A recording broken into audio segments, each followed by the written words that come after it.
be good. Put that up there.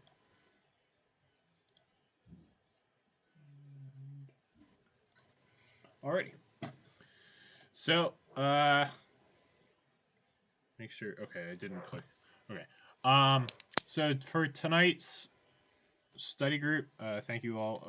Let's start off with thank you all for coming in again tonight. I know this is convenient for me, not always convenient for everybody else. So I thank you for coming out. We're gonna continue off of the questions that I had pre-written out for this week. If you were not part of the first session on Tuesday, due to some problems with the recording software the first week or the first day, I will just be posting a hard copy of all the questions, so that way you're able to go through them on your own. Every session after that, so aka starting tonight, will be recorded and posted to a YouTube account associated with the Cybersecurity Club, and that link for the YouTube account will be dispersed through Discord. So look for that in case you have stuff going on one night and you're not going to be able to make it to these sessions. You'll be able to at least catch up through the questions we go through. From that, the other thing is, after definitely a display from Tuesday of definitely some people having a little bit of trouble with cryptography, starting next Tuesday, like I mentioned, this past Tuesday, we will be going over cryptography come next week. And yes, we are meeting during spring break, so I know that that's not convenient for everybody, so that's why I'm making sure that this YouTube video recording system is set up properly, so that way you guys, if you're not going to be able to make it to these, are going to at least be able to catch up. The questions on the cryptography will be solely on cryptography, and then kind of based off of some other stuff I've seen on Tuesday, and whatever happens tonight, we'll see what else we move into beyond that. And feel free to privately message me on Discord, email, whatever you have contact info wise for me, if there's anything that you know that's on the Security Plus that you specifically like, key topics you want to go over, because I'm completely open to, making some strong points on specific topics to go over to help you guys out. Starting off for tonight, though, we will have, hopefully we'll be able to get through, I got another 15 questions to go through tonight. Again, another variety based, so you're going to see a little bit of everything that you're going to see on the 501 exam. So we'll go starting off with question 16. Just confirm up, you guys all see the screen, correct? Yep. Okay. Yep. Okay. Yep, got it. So for you guys who weren't here last week, or not last week, not here Tuesday, majority of the time, the response I got from everybody was either through voice or through the chat messenger on the Cisco WebEx. You can kind of just throw on there what answer you wanted to give, and then I'll kind of gauge from there. It's a little bit easier for me getting it through your chat, just so that way I can keep kind of like a history, because obviously we have multiple people here tonight. So to start off, question 16. A system administrator wants to provide balance between the security of a wireless network and usability. The administrator is concerned with wireless encryption compatibility of older devices used by some employees. Which of the following would provide strong security and backward compatibility when accessing the wireless network? Ignore the fact that D is selected. I just have clicked it by accident. I know I'm seeing, shoot.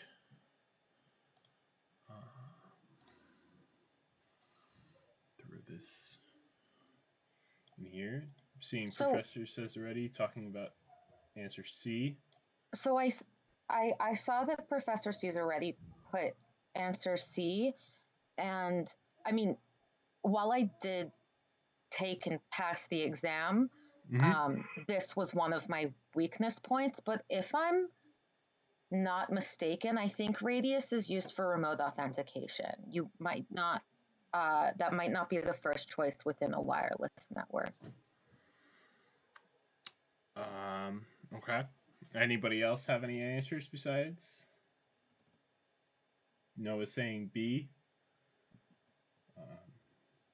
And for those of you guys who weren't in this morning's class, Professor Cesaretti is joining us because he also has to take the Security Plus exam soon. So just be aware he's here is just another person who's trying to get some studying and going over some questions. So what would your response then be, Shanae? I'd honestly probably go with B. WEP is just a joke at this point. Yep. But I also know that WPA2 isn't necessarily backwards compatible. Well, according to the correct answers from the VCE, C was the correct answer. The WPA2 using a radius backend for the 802.1x authentication. Oh, wow. Which kind of surprised me also. I knew the WPA2 would be what I would pick for wireless encryption, but the radius backend kind of threw me off when I was running through the questions. Me too. That's kind of what was weird, is I know radius is used for remote authentication. Yeah. Which in this scenario doesn't really talk about them needing that. Because it's only really referring to wireless encryption compatibility of older devices, which in this case would work, but it's as much as I can say CompTIA will throw you off with the way they word their answers for sure. Yeah, as Professor says already, meaning the backwards compatibility. So for as far as summarizing, question 16, which of the following would provide the strong security and backward compatibility when accessing the wireless network? The answer is C, WPA2 using a radius backend for 802.1x authentication. Moving on. Go ahead. I'm sorry, Jeff. Didn't mean to step on, but Noah shot me as what do I mean? What is it that you're not clear about what I mean? You said the fact that they needed backward compatibility. Were you saying that relative to the radius backend? Because they were using an older system, but they wanted to have a wireless encryption. Yeah, because of the older stuff, it has to deal with the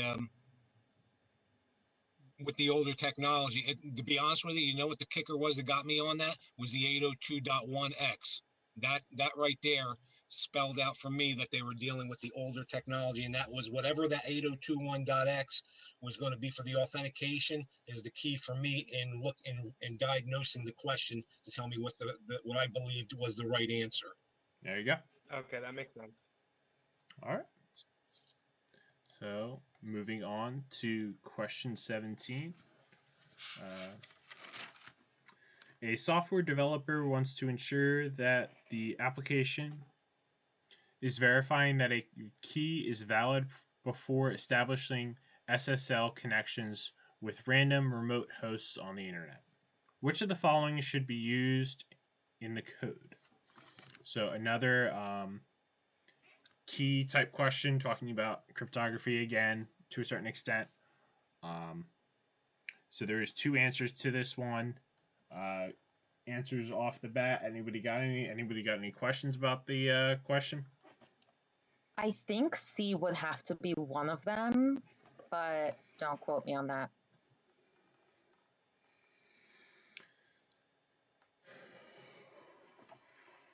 I see Professor Cesaretti is talking about B and C as being possible answers here. I know we went over a couple things last time. I know some people were having difficulty because of some minor holes in their cryptography knowledge. So is everybody aware what OCSP stands for? That's the other thing, because I know we went over a bunch of acronyms last time and people were having a little bit difficulty with what they meant.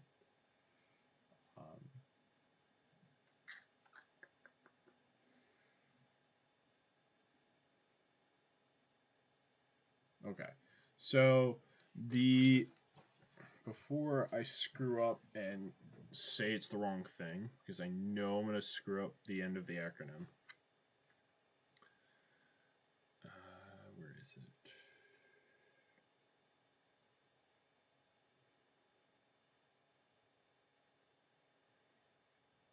So OCSP stands for Online Certificates Status Protocol. It's an internet protocol used in obtaining statuses or digital certificates statuses. Again, your best bets are always to look it up on your own because there's usually a lot of good pictures to go along with it. One I will pull up for you so that way you guys are going to be able to see both the people who are here and the people who are not here with us tonight. Again, you guys can see this, correct? I wanted to make sure that I got the whole screen, not just the... I can see it. Okay. I got it. Okay. So, we have a little bit nicer of a display for talking about the status protocol itself, with referring to the server and the connection over client side through the internet.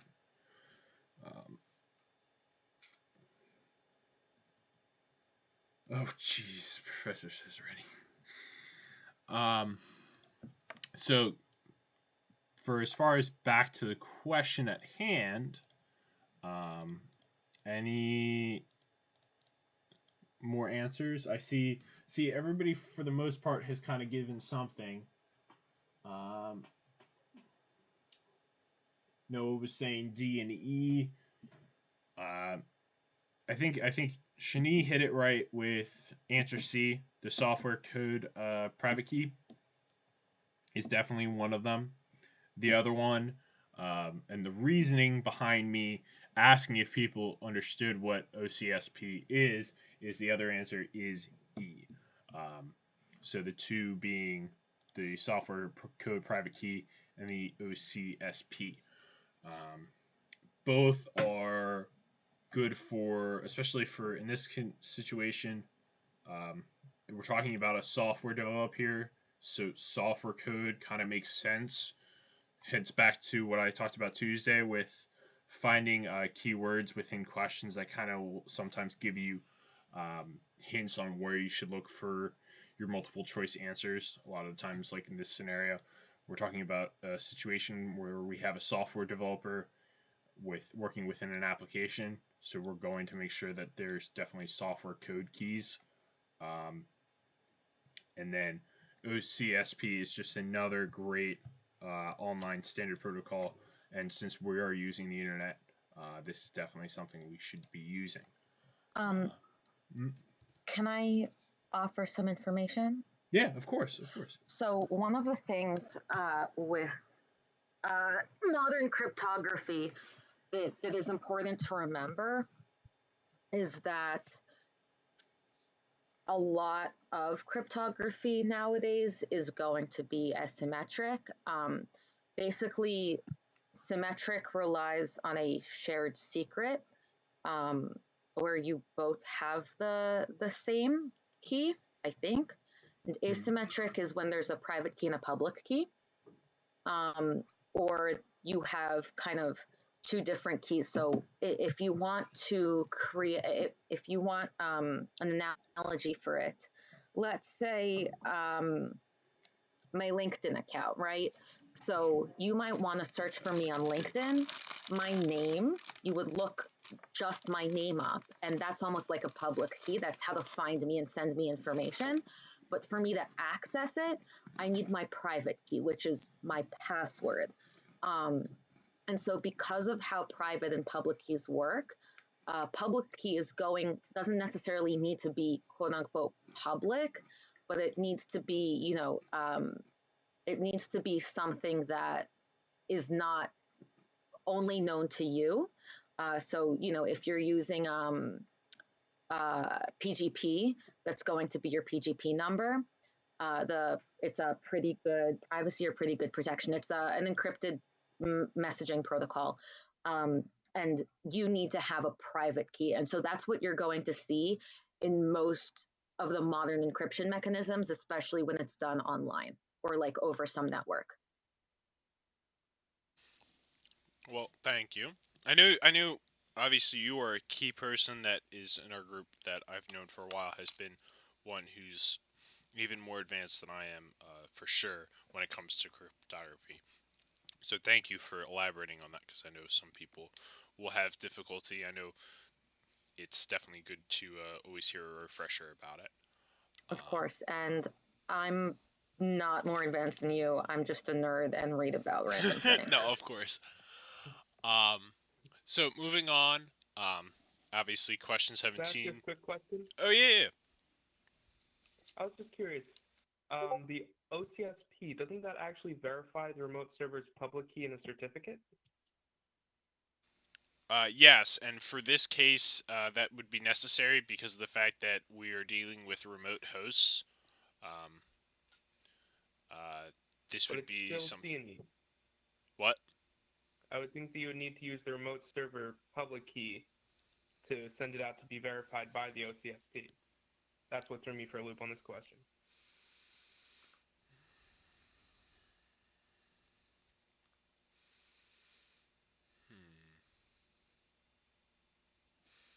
No, repeat that. Repeat that question. Yeah. Oh, I thought that the remote server public key would be needed in order to send to the OCSP to be validated as a secure connection, as a secure, I don't know. Maybe I'm misunderstanding the purpose of the OCSP. Yeah, because I don't see anything about the Because doesn't it- server, but I mean, okay. I mean, we know we have the Well, it remote says we're host. connecting with random remote hosts. So the remote server public key would be included in the certificate that you send to the OCSP to be validated. Right, and that would normally be part of, and this is why I threw B and C up there, because normally what would normally start off would be the SSL handshake, and normally it would begin it depending on where it's coming from, and I would normally assume that would be the remote host trying to get in touch with the server asking for it, and then the server sends out the public key. Maybe I'm misunderstanding your question in that regard, then. No, I understand what you're saying. I'm just still confused as to why we need the software. Well, I know why we need the software code private key. It just seems like C, D, and E are all required. Oh, never mind. I get it. I didn't read the question well enough. The remote server public key is not in the code, I guess, not specifically. The application is verifying that a key is valid before establishing the SSL connection. No, but it's what needs to be used in the code. So you can't use the public key in that code. I guess because we don't know the public key until we're attempting to connect. It's a weird question. Sorry. No, it's understandable there. No, I know a couple of these we've already encountered have kind of been weird environment questions, weirdly worded, and so it makes sense that we would be running into more of these. So, does that clarify that up for everybody, for the most part?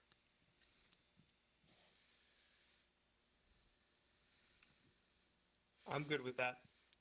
All right.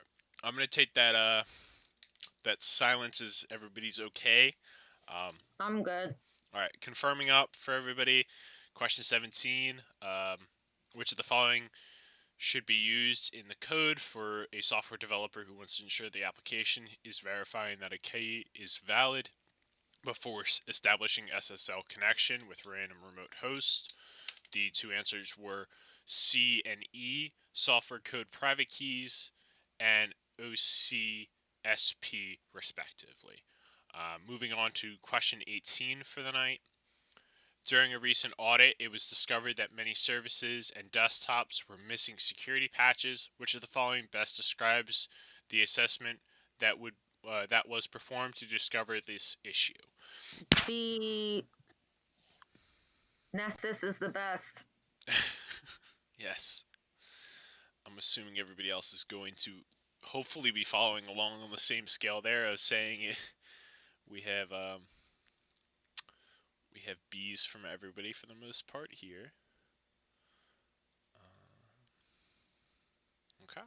So, yes, the answer is B, vulnerability scan.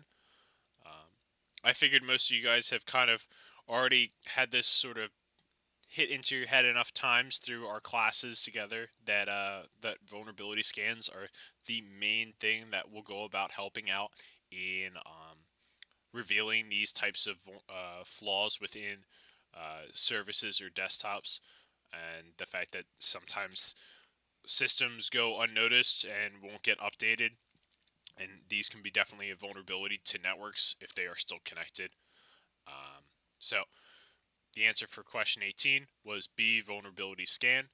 I'm going to move on to question 19, since most of you guys kind of knew this one off the top of the bat there. Question 19.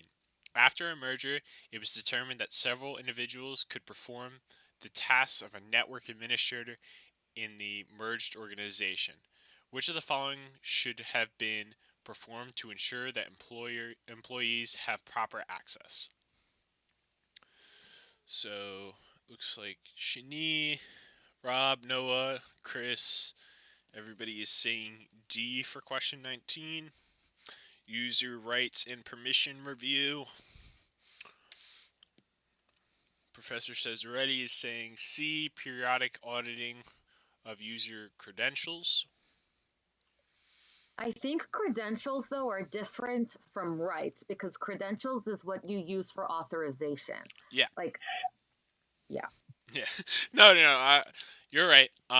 Yeah, for this question, the answer is D, user rights and permission review. The reason for that is the fact that user rights is the main piece there, because it was saying that they could perform tasks of a network administrator, which means they had the rights of a network admin, and that usually means that somebody didn't review their user accounts correctly, and definitely needed to, on initial startup, make sure that they didn't have those rights. So the answer is D for question 19. User rights and permission review. Does anybody have any questions about this before I move on? Okay. So moving on to question 20 for the night. Now, I knew this is going to kind of throw everybody off because it's this big, long list of different things, so we'll kind of go through it together a little one by one. You'll see that there's listed out a couple different responses. You can use every single one of these only once, so we'll kind of go through them here. But pretty much the question reads, for each of the given items, select the appropriate authentication category from the drop-down choices below. So to start off initially, yeah, they'll definitely do these frequently. Thank you, Shini. I know you have experience with it. So starting off, first off, fingerprint scan. Out of everything listed out here, I'm assuming pretty much everybody is going to be saying biometric authentication. And it's good to see you, Grant. I'm glad you came in tonight. It's great to see you. I know we've kind of been going on here along with some of the questions. I'm kind of going over a overview review of the 501 questions that I picked out tonight to just kind of gauge where everybody's weaknesses were at. We'll be moving in the next couple weeks on different things. So everybody here is saying biometric, which makes sense. It's a fingerprint scanner. You can't kind of fake that. That's bio. That's part of us. So we'll move on from that. The second one being hardware token. So we obviously have one-time password, multi-factor, PAP authentication, and another biometric authentication to be used for it. Yep. I'm with some of these with PAP is kind of weird, because PAP is it's a protocol for remote. Yeah. And I think they're kind of sticking that there to trip everyone up. Yeah, so I'll elaborate more when we get to the questions revolving around, or when we get towards the end of this, because it did throw me off, but I kind of like understood with what they were referring as being PAP authentication methods, that it sort of makes sense, but I still think that it was a bad terminology used. But obviously, this is CompTIA, so whatever we kind of get told is the answer to a certain extent. Like, we can't if they use this terminology, we kind of just have to flow with it, I guess you could say. Um, so I've seen some people putting in one time for this one. Hardware token is a one-time password. So it looks like we'll probably be sticking with one-time password for this go around. And that one's kind of, I think, some of you guys who have seen Professor Says already on campus, you know that he actually he's carries one, or at least did it initially in the time that I had him in class. They are actual physical devices that you use, that generates usually a code that you use as a way of logging in.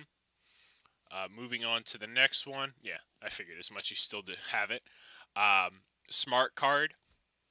So in this case, the first two options are being removed. So you have multi-factor, two PAPs, and another biometric. Gets me to the Hall of Justice. Any answers for this one?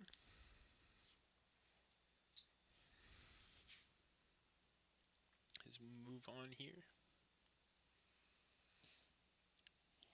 Smart cards, we've kind of seen them before. They are cards that usually have a RFID tag somewhere within it.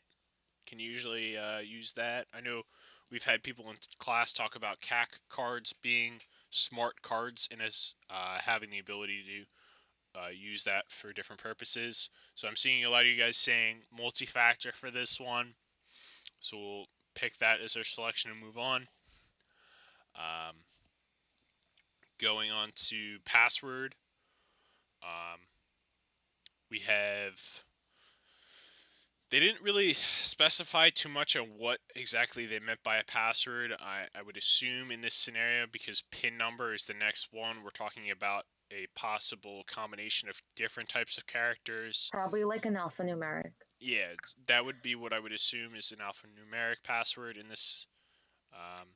Yeah, so I feel like it would be PAP for password and PIN number, because like even though it's remote, like remote is part of it, like you do have to confirm with whatever it is. So I feel like that would be for password and PIN. Yeah, and so when I originally did this, when I got to this question, I initially thought like this was the only option, because I also went through this and was like, all right, well, I go down here and I see retina scan, and I'm like, all right, that's obviously biometric, and I assume most of you guys here would understand that. So it's just now I have two other options, and they are the same. So for this, like you said, Shani, PAP being the answer for both password and PIN. And in this situation, yeah, it's kind of like a process of elimination. You kind of know what you take what you know right off the bat, which very easily fingerprint scanner, retina scan, those are biometrics, very easy. A hardware token, we know it generates a code that's usually good for only a small instance of time, and you'd have to generate another token code to be able to use it. Smart card is a multi-factor, so it's just being able to kind of work through that. Even if you didn't know that it was smart card was a multi-factor, you still have these options to go with here. So for yes, Grant. These are the VCEs that I sent you before. This is from the VCE from the 501 exam for the Security Plus. So going through the questions, the answers that we picked out, fingerprint scanner biometric authentication was correct. A hardware token is a one-time password. A smart card is a multi-factor. Password and PIN for this situation was a PAP authentication. And the retina scan is another form of biometric authentication. Yeah, totally, Grant. Actually, Grant, you should actually be thanking Don says already in the chat, because he was the one who sent me majority of the information that I sent to you. So you should definitely thank him on that. But those are going to be the answers for question 20 here. With that being said, moving on to question 21.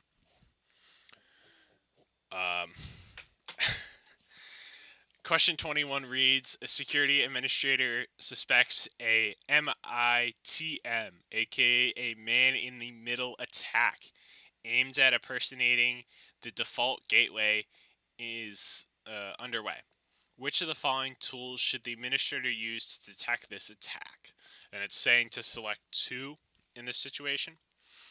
Seems like reading this, another sort of grammar mistake there. I know we saw that last night, or on Tuesday night. I definitely have C as one of them, because you want to see where it's going through. Yeah, 21. You said C. Anybody else have any answers to go along with? First of all, I want to just say that, even though this is a pick two, this is one of those trick questions. Oh, yeah, for sure. Yeah, it's definitely a trick question, because you need to focus on the last sentence. Which of the following tools should the administrator use to detect this attack? And that's very different from because CompTIA will sit there and you'll sit there and think about, well, I got to stop the attack. It's in the process right now. What do I do? Right now, they want to detect the attack. So that's why you have to read all the questions carefully. And Chelsea, it requires two answers. So you got one. What do you think the other one is?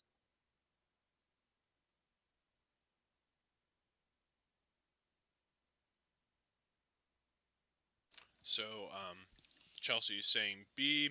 Rob is saying C and D. Chelsea's saying on top of that C. So B and C is being an answer for her.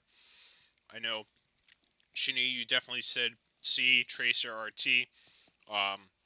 Was there another one that could possibly go with that for detecting?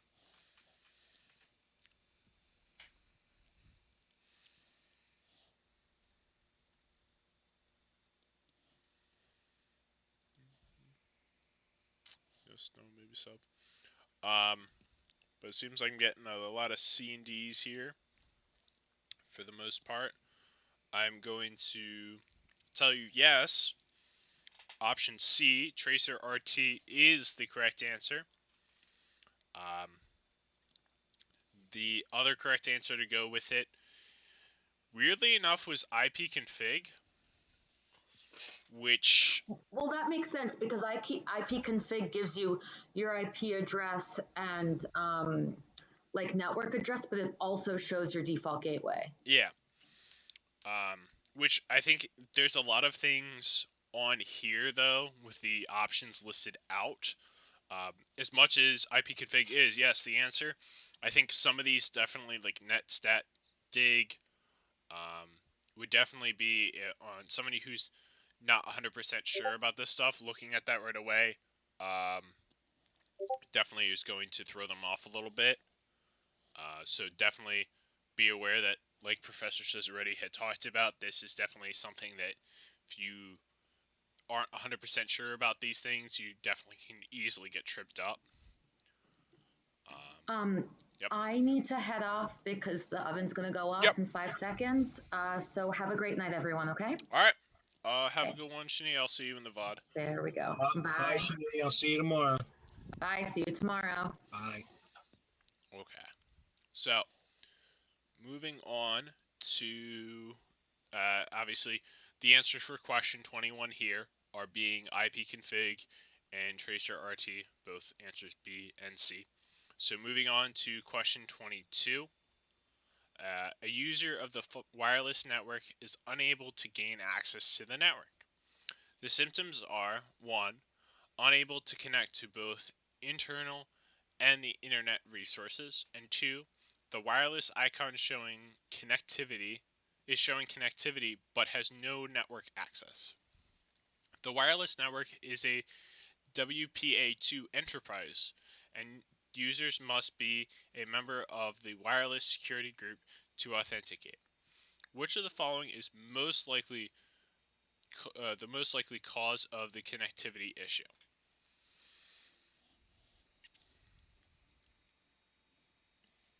I'm seeing Professor Says Ready is saying answer C. The user's laptop only supports WPA and WEP.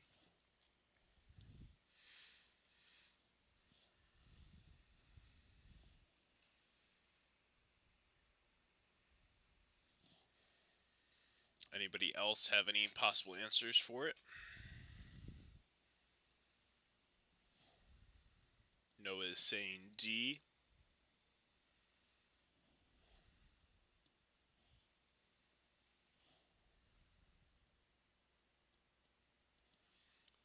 The DHCP scope is full. And Bill is saying D also. So this is going into this question. In the real world, obviously, if you were a tech on a job, whether you're on your company, whether you're on your work site, whether you're at home dealing with your own stuff, you would do a little bit more investigating in a situation like this than just having these two options that they list out as being symptoms here. Because I don't think the answer, which is actually A, the wireless signal is not strong enough, really can tell you enough based off of these two symptoms. Because when I went through initially, my thought was either the fact that we're talking about a WPA2 and that the laptop could only support the WPA and WEP, that it was like an older laptop that didn't support. But yeah, as Noah likes to say, CompTIA memorized the answers. As much as it's memorizing the answers, it's not. You definitely want to kind of go through everything and kind of get a better idea of how you would deal with things. This one's a little bit more difficult. I think the two main things to get out of here is the fact that it is saying it has some connectivity, but has no network access, and the fact that is saying it's unable to connect to both the internal and internet resources. So if it's kind of like not as commonly seen, especially if you're working within the school. I had always assumed that there was the chance that this would definitely be a something that you would definitely see a possibility of if you're working within a site where you may have some connectivity where it's showing you having the ability to connect up, and that according to your system it may say that you're connected, but you may not actually have the ability to make the full connection with the access point and being able to connect up. I would also like to think, though, that most of the more common OS systems wouldn't actually go about telling you have connectivity if it was that bad. But at the same time, CompTIA is saying that it would. So I have yet to see where it could actually be encountered. I know you guys have talked about the fact, that if the signal wasn't strong enough, there would still be a connectivity indicator. In this scenario, I'm from what they are listing out based off of the symptoms, they're saying yes, that there would necessarily be a icon stating that you have connectivity to it, but have no network access to it. So, anybody have any input on that from their own experience or anything like that? Well, to be honest with you, this is really, like I stated, is it's more of a net sysadministrator issue. Oh yeah. Um, so obviously, this is a curveball question, and secondly, they peppered it with a number of different security questions to really throw you off the track. Uh, but the reason why I chose C was because I have seen this question before, and in a different CompTIA test, not so much the Oh, okay. Security Plus one. And the correct answer was C. The user's laptop only supports the WPA and WEP. And sometimes you do run into the DHCP scope being full, and that's when the user, and the key here is the laptop, when they move from one zone to another, and it's got to hand off where it's getting its access from. And if Hmm. that particular DHCP scope is full, it would normally kick them off until it's got to be rebooted and check in with a different DHCP server. Of course. But that's the reason why I had put C. And of course, CompTIA is saying, well, the wireless signal is not strong enough. And I'll be honest with you, I think that's kind of a rather weak answer for that. Answer But there. hey, Yeah. they're the testers. Yeah. And that's the really upsetting part is that I definitely agreed upon the idea that this is definitely a weak answer for it. Um, and No, what will happen is basically it won't allow you in that particular thing because the DHCP has allowed all its leases out, yeah. and what it will do is it will just hand you off to the next DHCP server so that because normally in a lot of instances, mostly the DHCP is issuing out to standalone systems, your standard workstation. Okay, even though there are a number of wireless devices, um, you know that as people move in and out of the zone, the leases will constantly be issued out for a specific period of lease time. And as you move from one zone to another, or you break contact, let's say you show up in the morning, you get with your smart or wireless device, you pick up a lease from the DHCP server with your smartphone, and then you decide to leave the facilities zone to go to lunch or something like that. When you come back, the lease was given to you for X amount of a period of time, sometimes like a day or two, um, and then you're coming back into the zone, and immediately it's issuing a whole new lease. So it's possible for leases to full up, and the DHCP server's got to recycle through or pass it off to another DHCP server to give you that lease instantaneously. So hopefully that answers your question there, Noah, about referring to the DHCP there. Um, the next question, with the answer for question 22 being question 22 being the answer A. Moving on to question number 23. An attacker captures the encrypted communication between two parties for a week, but is unable to decrypt the messages. The attacker then compromises the session key during one exchange and successfully compromises a single message. The attacker plans to use this key to decrypt previously captured and future communications, but is unable to. This is because the encryption scheme in use here adheres to, and I know Shani had talked about this before, asymmetric encryption, out of bound key exchange, perfect forward secrecy, or the secure key escrow. Um, yeah. So, does anybody have an answer to this one to go right off the bat? I know this is another easy, but definitely cryptography question, so I know some people could have some problems there. I know Professor Says Ready is saying B, Noah's saying C. Professor Says Ready is saying A, but Noah's saying C for this one. Does anybody else have any answers for this going into it before I reveal what the actual answer is?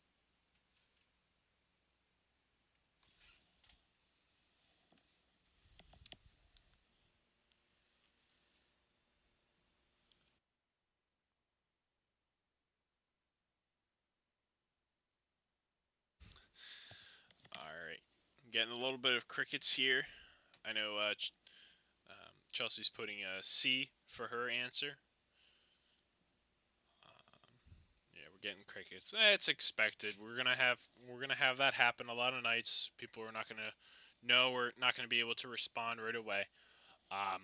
So the question again, question number 23: an attacker captures the encrypted communication between two parties for a week, but is unable to decrypt the messages. The attacker then compromises the session key during one exchange and successfully compromises a single message. The attacker plans to use this key to decrypt previously captured and future communications, but is unable to. This is because the encryption scheme adheres to, and the correct answer here is perfect forward secrecy. Option C here. The fact that we are seeing perfect forward secrecy would prevent, not obviously, it's in the name of itself, obviously, prevent secrecy from moving forward, but also because of the changes that it's had previously, you would not be able to take that key and use it for the previous messages there. Yeah, so obviously each session will have its own key, so the fact that he was able to decrypt the one message is enough, as much as he's going to actually get from the communication between the two parties there. Does anybody have any questions going along with this one at all? Feel free to hop in and say if you do, because we can definitely go over this one. I know everybody has had some trouble in the past with it. Yeah. And that we'll definitely see that review on cryptography come this coming Tuesday. I definitely know we will be hitting that hard, so feel free to take advantage of the weekend, look into some stuff. We've had some textbooks that have been passed around. There's definitely a huge amount of resources out there for you to be able to go and look into. I know some of you who are taking the 200s security course right now, your textbook is going to have it in your textbook, so be able to go and look into that. But yeah, so obviously, since we seem to have no questions, I will be moving on to question number 24 for the night. A security analyst is hardening an authentication server. One of the primary requirements is to ensure there is mutual authentication and delegation.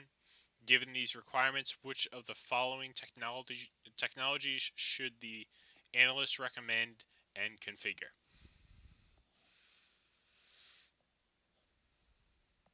Oh, and Professor Says Ready is putting in a link in our chat. I will go about copying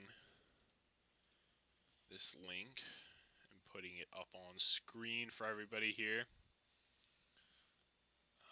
We are seeing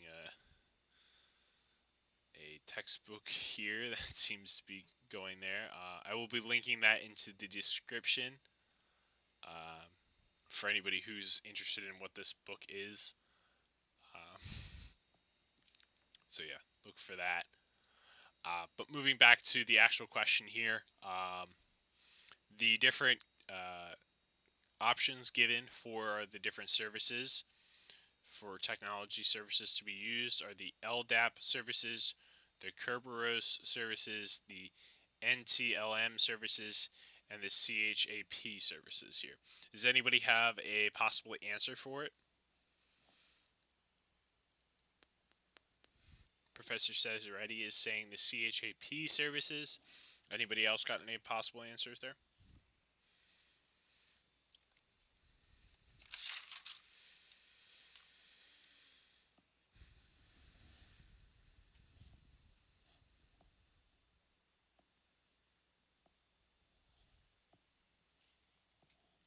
Seen a lot from Professor Says Ready. Anybody else got any options for it?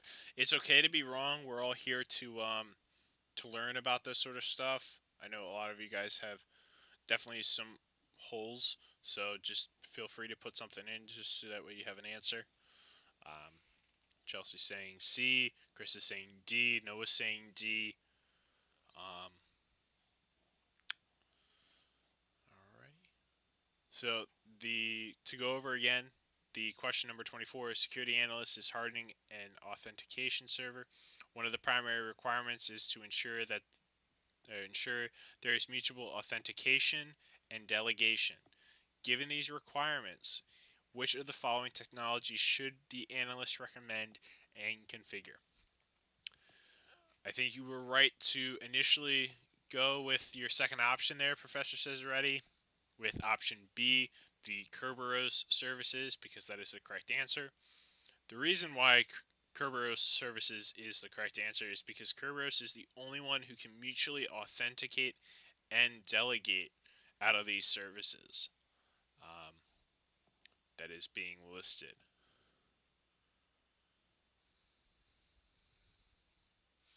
Does anybody have any questions about that or anything like that?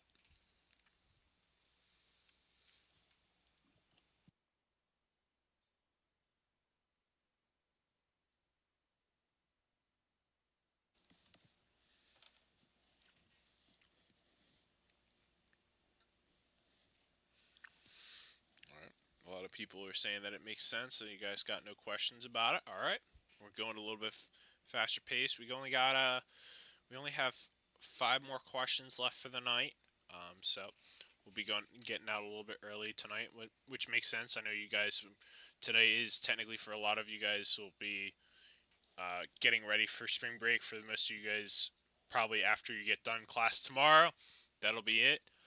So moving on to question number 25. Which of the following best describes routine in which semicolons, dashes, quotes, and commas are removed from a string?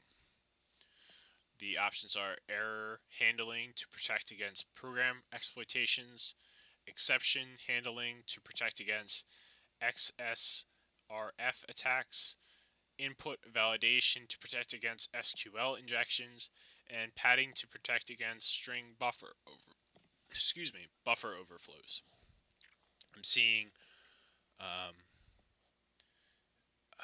C is being pretty much everybody's final answer there, and that is correct. This is used for input validation to protect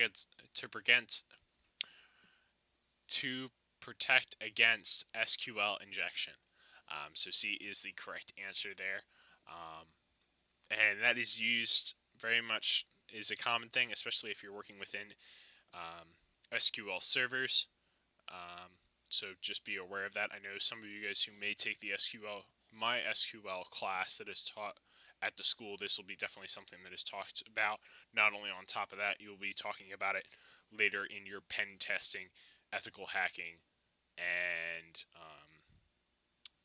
your 208 class. You'll see that very much so. So moving on to question 26. Given the log output, which I'm not going to read it, so I'm going to hopefully say that you guys are all going to see this in some capacity, because if not, you're not going to be able to get the, as much as I can read it, the context of being actually able to read the log output here will be the main way of being able to answer the question here. But the question is being asked of the log output, which of the following should the network administrator do to protect data security in this log output?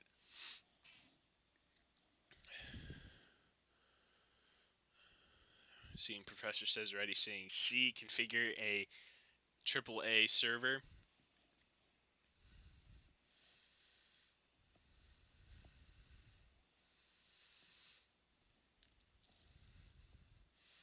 This is definitely something, if you're not familiar within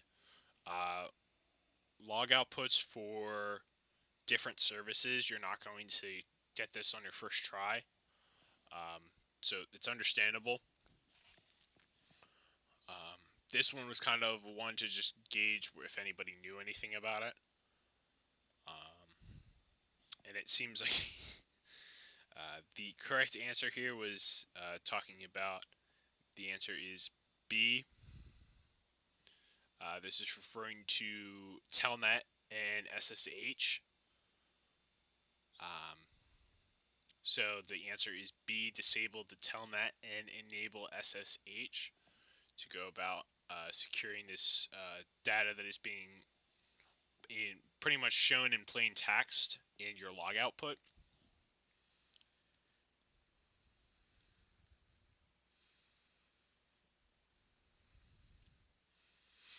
So for your answer there, yeah, I was gonna say you'll be able to kind of point that out based off of the information shown here. And if you're familiar with your ports, the local port of 23 should be your main point of looking at it and being like, oh wait, that's a common port. So being able to kind of point that out when you're looking at the logs, that'll definitely be a thing. Especially if you see any more log outputs later on. So having a good knowledge base on what common ports are used for certain services is definitely a key way of being able to answer some of these types of questions. So again, answer for question 26 is going to be B, disable telnet and enable SSH. So moving on to question number 27. A product manager is concerned about continuing operations at a facility located in a region undergoing significant political unrest. After consulting with senior management, a decision is made to suspend operations at the facility until the situation stabilizes. Which of the following risk management strategies best describes management's response to this? So I'm seeing Noah is saying C for the answer, being avoidance. This is another environment type question that we saw very similar to on Tuesday, and it is not something very common seeing here, I guess you could say. It's good to see you, Juan. I noticed that you just joined in. We're kind of working our way towards the end here tonight, but I will be linking out the YouTube video when it does go live, so that way you can kind of catch up on everything that we missed tonight. So don't worry too much. So it seems like everybody here is saying avoidance is being the answer, and I'm going to tell you you are correct. Avoidance is the correct answer for the best way to describe the management's response to the political unrest that they are having going on in the region. Yep. Have a good one, Grant. Have a good rest of the night. Hopefully we'll be able to catch up sometime soon and be able to talk. So moving on to question 28, we are seeing a B. An organization is comparing and contrasting migration from its standard desktop configuration to the newest version of the platform. Before this can happen, the Chief Information Security Officer, the CISO, voices the need to evaluate functionality of the newer desktop platform to ensure interoperability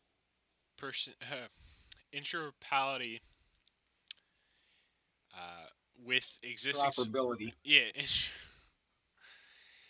interoperability with existing software in use by the organization.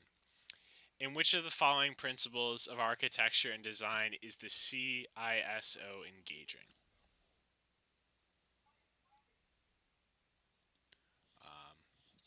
So I'm seeing Noah saying the answer of B, change management. Anybody else have any possible answers to that?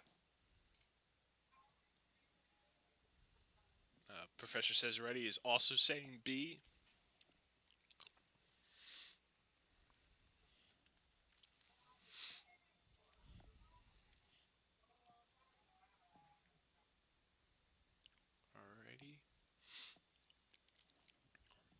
Alright. So the answer is correct. Change management is the correct answer to question 28. Being that changing management is the best option for following what the principles of architecture and design is engaging in. So B for question 28 is the correct answer. Moving on to question 29. Recently, several employees were victims of a phishing email that appeared to originate from the company's president.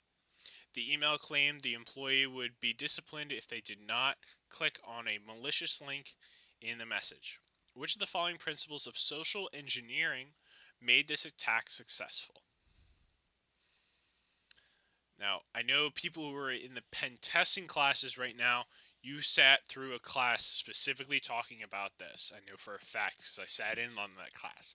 For you guys who are not taking pen testing right now, this is sort of a trick question here. You can see that there's a couple things in here that are there's one other option in here that could definitely trip you up, and I'm seeing some people have definitely saying that. But the correct answer here, based off of the fact that it is stating originally to be that the email appeared to originate from the company president, the option here is actually A, authority. This is because of the fact that they are using the fact that the email is coming from the president and is claiming the employees would be disciplined if they did not click the malicious link. So he's using his authority to make sure that people who, if they did not do what he's asking of them, that they would be disciplined for it. So that in social engineering, this is commonly referred to as using your authority against the victim. Does anybody have any questions about that at all?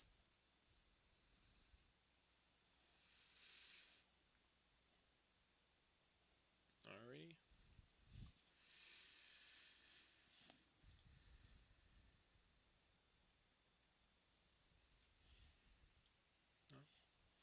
I think everybody kind of got that to a certain aspect there.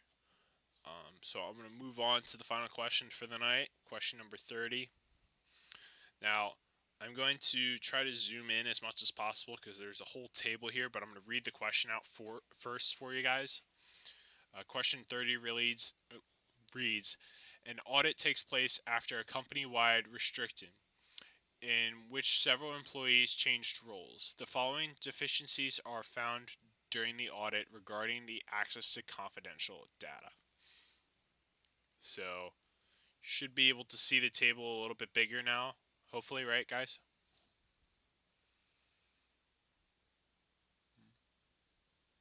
Okay, so we kind of go over the table here. We have the employee Ann, the employee Jeff, and the employee John. Employee Ann here is the sales manager, and according to the audit's findings, she has access to the confidential payroll shares, access to the payroll processing program, and access to the marketing share. Then you have Jeff, who's the marketing director now, and he has access to Human Resources' annual review folder and accesses to the shared Human Resources mailbox. And then we have John, who seems, as listed here, is a sales manager who has been terminated, most likely taking place during the company-wide restricting. We see that the account is still active, which we've definitely gone over before, is why that is not being a good thing. And the account also has access to Human Resources' annual review folder and has access to the confidential payroll shares. So there's definitely something bad here with the fact that John's account definitely has still access to confidential data there. But the question that is being asked of you guys is which of the following would be the best method to prevent similar audit findings in the future?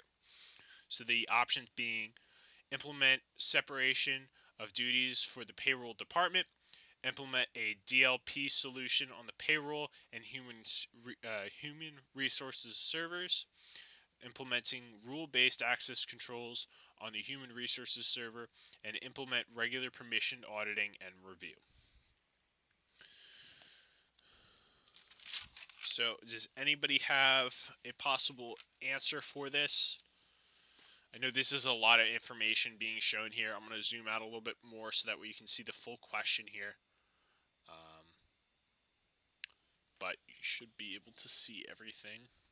This is kind of a weird question. There's two possible answers that I definitely could see most people tripping up on as being the two options that really are the two key answers here, but only one of them is technically correct. So I'm seeing a lot of people are saying the answer D, both from Noah and Chris. And then we're seeing C.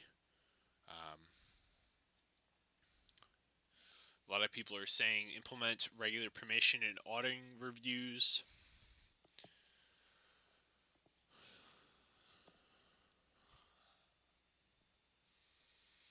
I think the other thing to notice here is definitely the fact that there's a lot of things listed out multiple times throughout the different account or employees. So definitely the fact that some of these things are being shown up twice could be definitely a cue to look at to something. But I'm seeing a lot of you guys are saying either C or D, maybe even B, for data loss prevention. But in actually, none of you guys answered it, which is okay. The solution CompTIA gave as their answer for the best method to prevent the similar audit findings in the future is implementing a separation of duties for the payroll department.